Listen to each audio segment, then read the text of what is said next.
રોજની એકને એક ઉપાધિ આજે શું બનાવવાનું જમવામાં, શું બનાવવાનું જમવામાં. તો આજે બનાવવાની હતી મસાલા ખીચડી. એટલે સરસ મજાનો મરચાં, બટેટા, ડુંગળી ને ટમેટું લઈ લીધું હતું ને સાથે લીમડો લઈ લીધો હતો.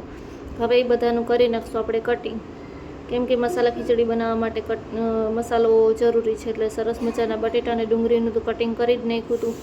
સાથે સાથે લીલા મરચાં અને લાલ મરચાં પણ હતા અને થોડોક લીમડો હતો અને સ્વાદ અનુસાર આપણે એક ટમેટું પણ લઈ લીધું હતું, જેથી કરીને ખીચડી બનાવવાનો ટેસ્ટ બહુ જ મસ્તનો આવે અને સરસ મજાનું રીતે કરી નાખ્યું હતું કટિંગ. અને પછી મારું લઈ લીધું હતું છાલિયું, જે એમાં આપણે કરી નાખ્યા મરચાંનું સરસ મજાનું નાનું નાનું કટિંગ. તીખાસ પ્રમાણે મરચાં તો લેવા જ પડે, એટલે કરી નાખ્યું હતું સરસ મજાનું મરચાંનું કટિંગ અને લઈ લીધું હતું સાથે થોડોક વઘાર માટે લીમડો. તો સરસનું જો આપણું બે મસાલા થઈ ગયા હતા રેડી.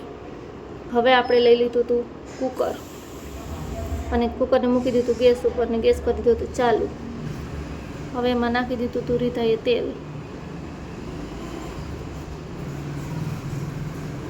અને તેલ પણ ગરમ થઈ ગયું હતું. એટલામાં તો પતી ગયું હતું મસાલામાં જીરું, એટલે સરસ મજાનું રીધાએ જીરું પણ ભરી લીધું હતું અને બધા મસાલાથી ભરપૂર કરી નાખ્યું હતું મસાલું.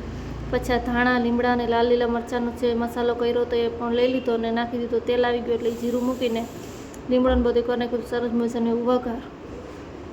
એ વઘાર થઈ ગયો એટલે પછી આપણે જે ડુંગળી, ટમેટા અને બધું કાપ્યું હતું બટેટાની બધું એમાં એડ કરી દીધું હતું અને સરસ મજાનું કરી નાખ્યું હતું મિક્સ અને નાખી દીધું હતું થોડુંક એવું પાણી. એ બધું થઈ ગયું એટલે આપણે પછી નાખી દીધા હતા ચટણી, હળદર અને લઈ લીધું હતું થોડું એવું સરસ મજાનું ધાણા જીરું, જેથી કરીને શાકનું ટેસ્ટ પણ આવે ને શાક થોડું ઘાટું પણ થાય. અને લઈ લીધું હતું પછી સ્વાદ અનુસાર નિમક. એ તો તમે જેટલું ખારું મીઠું ખાતા હોય એટલું જ નાખજો. અને પછી કરી નાખ્યું હતું સરસ મજાનું મિક્સ અને થોડુંક એડ કરી દીધું હતું પાણી.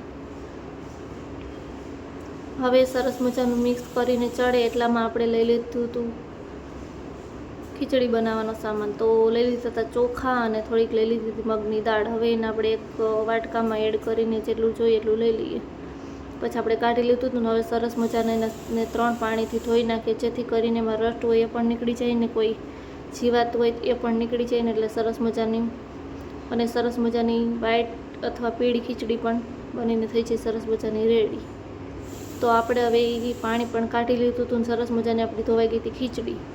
હવે આપણે જે ઓલું ચડવા મૂક્યું હતું એનામાં એડ કરી દેવું ખીચડી. તો સરસ મજાની ખીચડી નાખીને પાછું મિક્સ કરી નાખ્યું હતું અને પાછી વધેલી ખીચડી હતી એને પણ એડ કરી દીધી હતી.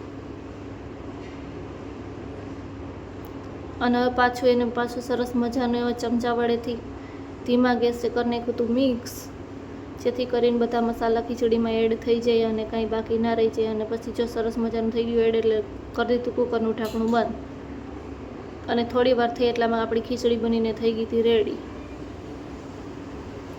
કોને કોને ખીચડી ભાવે છે એ કમેન્ટ કરીને કહેજો. અને આ મસાલા ખીચડી તમે ક્યારે બનાવી છે કે નહીં એ પણ કહેજો. તો ફાઇનલી કુકરનું ઢાંકણું ખુલવા જઈ રહ્યું છે અને બની ગઈ હતી આપણી સરસ મજાની મસાલા ખીચડી. તમને ભાવે છે કે નહીં એ કમેન્ટમાં જરૂરથી કહેજો. આજે અમારે બહુ ખાવાની ઈચ્છા નથી એટલે ખીચડી બનાવી, ખાવું તો પડે થોડું ઘણું. અને બની ગઈ હતી સરસ મજાની આવી આપણી મસાલા ખીચડી. પછી આપણે કાઢી લીધી હતી અને મારા સરસ મજાના બાઉલમાં, કેમ કે આને છાલિયું કહેવાય કાઠિયાવાડીમાં, તો પણ હું તમને બાઉલ કહું છું. પછી મને ધાણા વગર તો એકેય શાકમાં સ્વાદ ના આવે, ગમે એ હોય ખીચડી હોય કે ગમે એ હોય. એટલે આપણે સરસ મજાના કરી દીધા હતા ઉપરથી ધાણા એડ. ધાણા હોય તો જ ખાવાની મજા આવે. સારું, હાલો અમે જમી લઈએ. તમે ચેનલને કરજો સબસ્ક્રાઈબ.